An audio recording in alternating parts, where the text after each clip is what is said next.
శ్రీ రేణుకా ఎల్లమ్మ తల్లి జ్యోతిష్యాలయం. భార్యాభర్తల మధ్య సమస్యలు, ప్రేమ సమస్యలు, కుటుంబ సమస్యలు, వ్యాపారంలో నష్టం రావడం, మనశ్శాంతి లేకపోవడం, అనుకున్న పనులు కాకపోవడం, కోర్టు సమస్యలు, నరదృష్టి, సంతాన సమస్యలు, పెళ్లి కుదరకపోవడం, ఆరోగ్య సమస్యలు, వాస్తు, ఇంటి సమస్యలు, విదేశీ ప్రయాణం, ధనం నిలకడలేకపోవడం, మీకు ఎటువంటి పర్సనల్ సమస్యలు ఉన్నా జ్యోతిష్యం చెప్పబడను. కోయా గురూజీ లక్ష్మణ్ రాజు గారు. Cell number 8466923012. ఓం శ్రీమాత్రే నమః. ఛానల్లోకి స్వాగతమండి. ఈ నెల 29 అమావాస్య తర్వాత సింహరాశి వారి జీవితంలో అద్భుతం జరగబోతుంది.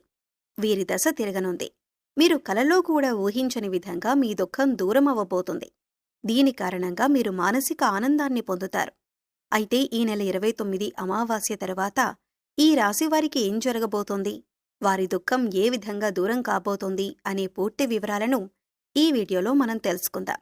కానీ అంతకంటే ముందుగా మీరు కనుక మన ఛానల్ని ఇప్పటివరకు సబ్స్క్రైబ్ చేసుకోకపోతే సబ్స్క్రైబ్ చేసుకొని పక్కనే ఉన్న బెల్ ఐకాన్ నొక్కి ఆల్ సెలెక్ట్ చేసుకుంటే మేమిలాంటి వీడియోస్ అప్లోడ్ చేయగానే ముందుగా మీకు నోటిఫికేషన్ వస్తుంది.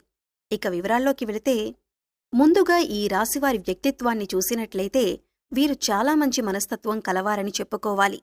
బంధాలకు, అనుబంధాలకు అధికంగా ప్రాధాన్యతను ఇస్తారు. ఓర్పును అధికంగా కలిగి ఉంటారు. కష్టపడి ఏదైనా పనిని పూర్తి చేసి దాని ఫలితం కోసం ఎంతకాలమైనా ఎదురుచూస్తారు. ఎంత కష్టమొచ్చినా బంధాలను వదులుకోవటానికి ఇష్టపడరు. అలాగే కొత్త స్నేహాలు, బంధాలు పరిచయమైనప్పటికీ కూడా పాత బంధాలను విడిచిపెట్టరు. కుటుంబ సభ్యులపైన అమితమైన ప్రేమానురాగాలు కలిగి ఉంటారు. కుటుంబమంటే ఈ రాశివారికి ఒక పెద్ద బలమనే చెప్పుకోవాలి. అలాగే ఇది వీరికి ఒక పెద్ద బలహీనతని కూడా చెప్పుకోవచ్చు. కుటుంబ సభ్యుల కోసం ఏం చేయటానికైనా సిద్ధంగా ఉంటారు. ఇక వీరి జీవితాన్ని పరిశీలించినట్లయితే వీరి జీవితంలో అనేక సమస్యలు, ఒడిదుడుకులు ఉంటాయని చెప్పుకోవాలి. మీకున్నటువంటి మంచి మనస్తత్వం చేత కూడా కొంతమందిని దూరం చేసుకునే అవకాశాలు ఉంటాయి. కొన్ని సందర్భాల్లో మీరు కాంప్రమైజ్ కావాల్సిన అవసరం లేని చోట కూడా కాంప్రమైజ్ అవుతూ ఉంటారు. అంటే రాజీ పడాల్సిన అవసరం లేకపోయినా కూడా రాజీపడి కొంతమంది వ్యక్తులకి దూరమయ్యే అవకాశాలు కూడా ఉంటాయి. ఇలా రాజీపడటం వల్ల ఒక వర్గానికి నచ్చితే మరొక వర్గానికి నచ్చకపోవచ్చు. ఈ విధమైన మనస్తత్వాన్ని మీరు కలిగి ఉండటం వల్ల కొంతమంది వ్యక్తులకు దగ్గరై మరికొంతమందికి దూరమయ్యే అవకాశాలు ఉంటాయి. ముఖ్యంగా కుటుంబ సభ్యులు కూడా వీరిని అర్థం చేసుకోలేని సందర్భాలు కూడా వీరి యొక్క జీవితంలో అత్యధికంగా కనిపిస్తూ ఉంటాయి. అంటే వీరు రాజీ పడక్కర్లేని సందర్భంలో కూడా రాజీ పడటం వల్ల కుటుంబ సభ్యులకు కూడా మీపైన కోపం వచ్చే అవకాశం ఉంటుంది. ఈ కోపం కారణంగా వారు మిమ్మల్ని దూరం పెట్టే అవకాశాలు కూడా అత్యధికంగా కనిపిస్తూ ఉంటాయి. అలాగే మీ యొక్క ఈ మనస్తత్వం చేత కొంతమంది మిమ్మల్ని ఉపయోగించుకునే అవకాశాలు కూడా ఉంటాయి. వారి యొక్క అవసరాలకు మిమ్మల్ని వినియోగించుకుని అటువంటి పరిస్థితుల్లో మీరు మానసికంగా ఎంతగానో కృంగిపోతుంటారు. నమ్మిన వ్యక్తుల వల్ల మోసపోయే పరిస్థితులు కూడా ఈ రాశి జాతకంలో ఎక్కువగా కనిపిస్తూ ఉంటాయి. ముఖ్యంగా మీరు పనిచేసే చోట కూడా కొంతమంది వ్యక్తుల వల్ల మీరు మానసికంగా ఎంతో కృంగుదలకు ఉన్నటువంటి పరిస్థితులు కూడా మీ యొక్క జాతకంలో ఎక్కువగా కనిపిస్తూ ఉన్నాయి. అయితే ముఖ్యంగా ఈ రాశివారి యొక్క జీవితంలో ఒడిదుడుకులు, సమస్యలు ఉన్నప్పటికీ ఆ భగవంతుని ఆరాధనలో మీరు నిత్యం సమయాన్ని గడపటం వల్ల ఖచ్చితంగా వీరికి శుభ ఫలితాలైతే కలుగుతాయి. ప్రతినిత్యం ఇష్టదైవ నామస్మరణ చేసుకుంటూ ఉండాలి. దీనివల్ల మీకు దైవబలం పెరుగుతుంది. మానసికంగా దృఢంగా ఉంటారు. కొంతమంది వ్యక్తులు ఏం చేస్తూ ఉంటారంటే, వారికి ఏదైనా సమస్య వచ్చినప్పుడు శని భగవానుణ్ణి స్మరిస్తూ ఉంటారు. అంటే మీద కూర్చున్నాడు, మాకు శని పట్టింది అని ఈ విధంగా శని భగవానుణ్ణి నిందిస్తూ ఉంటారు. శని భగవానుణ్ణి మాటలతో అవమానపరుస్తూ ఉంటారు. ఆ విధంగా మీరస్సలు చేయకూడదు. శని భగవానుడు ఏ రాశివారు కూడా అవమానించకూడదు. వాస్తవానికి శని కష్టాలు మాత్రమే కాదు, సుఖాలను కూడా అందిస్తాడు. అది మనం ఆచరించే పనుల మీద ఆధారపడి ఉంటుంది. క్రమశిక్షణతో ఉంటే గనక శని భగవానుడు వరాల జల్లు కురిపిస్తాడు. అంటే మనం చేసే కర్మలకు ఫలితాలను మాత్రమే శని భగవానుడు మనకు ఇస్తూ ఉంటాడు. అయితే శని భగవానుణ్ణి నిందిస్తూ, అవమానిస్తూ ఉంటే సమస్యలు ఉత్పన్నమవుతూ ఉంటాయి. సమస్యలకి పరిష్కారాలు కూడా లభించవు. మీరు ఎప్పుడైతే శని భగవానుణ్ణి స్తుతిస్తూ, ఆరాధిస్తూ ఉంటారో ఖచ్చితంగా ఆ శని భగవానుడి ఆశీస్సులతో మీ జీవితంలో మీరు కోల్పోయిన వాటిని దక్కించుకుంటారు. ఆర్థికంగా పురోగతి సాధిస్తారు. మీ యొక్క జీవితంలో మునుపెన్నడూ లేనటువంటి అద్భుతమైన ఫలితాలను కూడా మీరు చూస్తారు. అయితే ముఖ్యంగా మీ యొక్క జీవితంలో దానధర్మాలు చేయటం వల్ల కూడా మీకు అపారమైన పుణ్యఫలం లభిస్తుంది.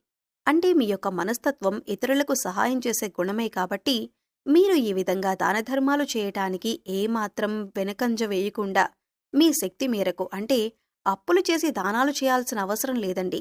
మీకున్నంతలో మీ శక్తి మేరకు దానం చేస్తూ ఉండండి. ఈ విధంగా చేస్తే గనక ఖచ్చితంగా ఆ పరమశివుడి అనుగ్రహం మీకు తోడుగా ఉంటుంది. ఆ శని భగవానుడు కూడా మిమ్మల్ని ఎంతగానో అనుగ్రహిస్తాడు. మీ జీవితంలో ఉన్నటువంటి ప్రతి సమస్యకు కూడా పరిష్కారాన్ని చూపిస్తాడు. అలాగే ఆలయానికి వెళ్లి నిత్యం మీరు శని భగవానుడి చుట్టూ ప్రదక్షిణలు చేసి నెయ్యితో దీపాన్ని వెలిగించండి. శనివారం రోజు ఈ విధంగా చేస్తూ ఉండండి. మీకు వీలైతే శని భగవానుడికి ఇష్టమైనటువంటి నల్లని వస్తువులు, నల్లని వస్త్రాలు పేదలకు దానంగా ఇవ్వండి. ఈ విధంగా చేయటం వల్ల కూడా అపారమైన పుణ్యఫలం మీకు దక్కుతుంది. ఇక ముఖ్యంగా విషయంలోకి వస్తే, ఈ రాశివారి యొక్క జాతకం ప్రకారం ఈ తేదీల్లో మీ దుఃఖమంతా దూరమయ్యే అవకాశాలు కనిపిస్తున్నాయి. అది ఏ రకమైన దుఃఖమైనా కావచ్చు. ఒక్కొక్కరి జీవితం ఏ విధంగా ఉంటుందంటే, ఏదో ఒకటి సమస్య నెలల నుండి కావచ్చు, సంవత్సరాల నుంచి కావచ్చు, వారిని వేధిస్తూ ఉంటుంది. కుటుంబ సభ్యుల మధ్య సఖ్యత లేకపోవడం కావచ్చు, ఆర్థికంగా ఇబ్బంది పడుతూ ఉండొచ్చు, లేదా మీ వృత్తి వ్యాపారానికి సంబంధించిన సమస్య అవ్వచ్చు, లేకపోతే ఇరుగు పొరుగు వ్యక్తులతో విభేదాలు, లేకపోతే బంధువులతో విభేదాలు. ఈ విధంగా ఒక్కొక్కరి జీవితంలో తీరని సమస్య అంటూ మానసికంగా వారిని వేధించేటటువంటి ఒక పెద్ద సమస్య ఉంటుంది. ఆ సమస్య దూరమయ్యే అవకాశం కనిపిస్తోంది. మీరు ఎంతో కాలంగా ఈ సమస్యతో వేధింపబడుతున్నారు. ఈ సమస్య కారణంగా మీరు ఏ నిర్ణయం సక్రమంగా తీసుకోలేకపోతున్నారు. ఇక ఈ సమస్య తీరటం వల్ల మీకెంతో మానసిక ఆనందం కలుగుతుంది. మీ యొక్క జీవితంలో చాలా కాలంగా మిమ్మల్ని వేధిస్తున్నటువంటి ఒక పెద్ద సమస్యకి పరిష్కారం లభించవచ్చు. ఆర్థిక సమస్యలు తీరిపోవచ్చు. అలాగే అప్పులు చేసి కట్టలేని పరిస్థితిలో మీరు ఉన్నట్టయితే ఆ అప్పులన్నీ కూడా ఈ సమయంలో తీరనున్నాయి. ఆ అప్పుల్ని కట్టడానికి మీకు మార్గం తెలుస్తుంది. నిరుద్యోగస్తులకి ఉద్యోగం లభిస్తుంది. ఉద్యోగంలో మీరు శుభవార్త వినే అవకాశం ఉంటుంది. ప్రమోషన్తో కూడిన ట్రాన్స్ఫర్ లభించవచ్చు. అలాగే విదేశాలకు వెళ్లాలి అనుకునే వారికి కూడా ఇదొక శుభ సమయంగా సూచిస్తుంది. విదేశాలకు వెళ్లి అక్కడే స్థిరపడాలి అనుకునే వారికి కూడా చక్కటి అవకాశం లభిస్తుంది. కుటుంబ సభ్యుల మధ్య ఉన్నటువంటి అపార్థాలు తొలగిపోవచ్చు. కుటుంబ వాతావరణం ప్రశాంతంగా మారొచ్చు. లేకపోతే వివాహం కోసం ప్రయత్నం చేస్తున్న వారికి వివాహానికి సంబంధించి ఒక చక్కటి వార్త వినే అవకాశాలు కూడా కనిపిస్తున్నాయి. ఈ విధంగా మీ యొక్క జీవితంలో చాలా కీలకమైన రోజులుగా చెప్పుకోవాలి. ఈ 2 రోజుల్లో మీరు ఉదయం లేవగానే సూర్య భగవానునికి నమస్కారం చేసుకోండి. సూర్య ఆరాధన చేయటం వల్ల అద్భుతమైన ఫలితాలు పొందవచ్చు. ఆరోగ్యం మెరుగుపడుతుంది. ఈ 2 రోజులు మాత్రమే కాదండి, ఎప్పుడైనా సరే ప్రతిరోజు మీరు సూర్యోదయానికి ముందే నిద్రలేచి ఉదయించే సూర్యునికి నమస్కరిస్తే కనుక ఆ సూర్య భగవానుడి యొక్క ఆశీస్సులు ఎల్లవేళలా మీకు తోడుగా ఉంటాయి. అలాగే ప్రతిరోజు కూడా సూర్యుడికి అర్ఘ్యం సమర్పించండి. అంటే ఒక రాగి పాత్రలో నీళ్లు తీసుకుని అందులో కొద్దిగా కుంకుమ, అక్షతలు, ఒక ఎర్రటి పువ్వును వేసి సూర్యుడి వైపు తిరిగి మీ చేతులు నుదిటి కంటే కూడా పైకి పెట్టుకుని 2 చేతులతో చెంబు పట్టుకొని సూర్యుడికి నీళ్లను సమర్పించాలి. అయితే ఇలా సమర్పించిన నీళ్లు మీ కాళ్ల మీద పడకుండా చూసుకోండి. ఏదైనా మొక్కలో కానీ లేదా వేరే ఏదైనా టబ్లో కానీ ఆ నీళ్లు పడేలా చూసుకోండి. అలాగే ఇంట్లో కూడా ప్రతిరోజు దీపారాధన చేయండి. దీనివల్ల మీకు ఇంట్లో అలాగే మీలో కూడా పాజిటివ్ వైబ్స్ వస్తాయి. సో చూశారు కదండి, ఈ నెల 29 అమావాస్య తర్వాత ఈ రాశివారికి తీరని కోరిక ఏ విధంగా తీరనుంది, అలాగే ఎవరి స్థితిగతుల్ని బట్టి, ఎవరి అవసరాలను బట్టి వారికి ఏ విధమైన కోరిక తీరనుంది అనే అంశాలతో పాటుగా ఈ సమయంలో మీరు చేసుకోవలసిన దేవతారాధన అలాగే పరిహారాల గురించి ఈ వీడియోలో మనం వివరంగా తెలుసుకున్నాం కదా. ఈ వీడియో మీకు నచ్చినట్లయితే లైక్ చేయండి. మీ ఫ్రెండ్స్ అండ్ ఫ్యామిలీ మెంబర్స్లో ఎవరైనా సింహరాశి వారు ఉన్నట్లయితే వారితో ఈ వీడియోను షేర్ చేసుకోవటం మర్చిపోకండి. అలాగే ఇప్పటివరకు మన ఛానల్ని కనుక సబ్స్క్రైబ్ చేసుకోకపోతే సబ్స్క్రైబ్ చేసుకుని పక్కనే ఉన్న బెల్ ఐకాన్ నొక్కి ఆల్ సెలెక్ట్ చేసుకుంటే మేమిలాంటి వీడియోస్ అప్లోడ్ చేయగానే ముందుగా మీకు నోటిఫికేషన్ వస్తుంది. మరో చక్కటి వీడియోతో మళ్ళీ కలుద్దామండి. ఓం శ్రీ మాత్రే నమః.